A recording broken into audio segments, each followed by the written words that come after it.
what keeps the rituals going, you think? You started to say, I feel really out of control, for instance. So if part of you knows that once you start bracing, once you start doing compulsions, you're vulnerable to doing other compulsions in other content areas, tell me about the feeling of being out of control and how that relates to whether you start compulsing or not.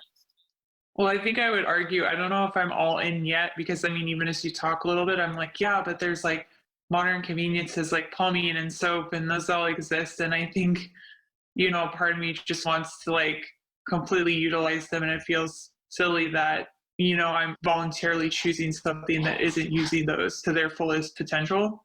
But that aside, I think what I've noticed is Do you mind if I actually interrupt you about that point? sure.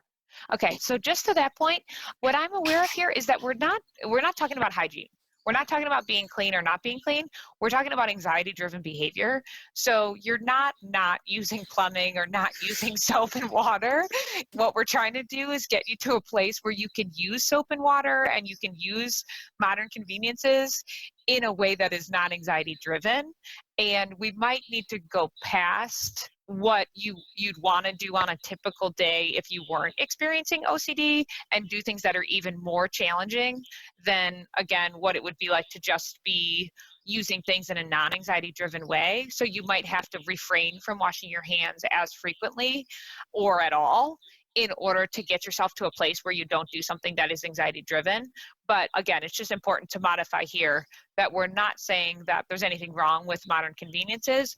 We're saying that we don't want to be acting in an anxiety driven way. Okay. So basically, part of being all in is, I think, remembering that what we're challenging is anxiety driven behavior, not hygiene or even like excellence. So when you're having the urge, for instance, to check your work, we're not, and I'm suggesting that you refrain from doing that type of checking.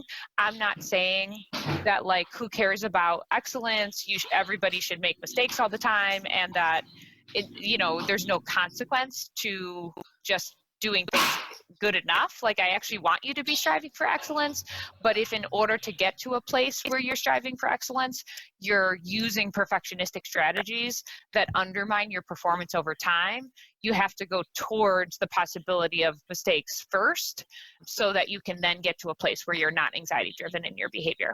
So besides that point around, again, we're challenging anxiety driven behavior, not the circumstance itself, what else were you going to say about being all in?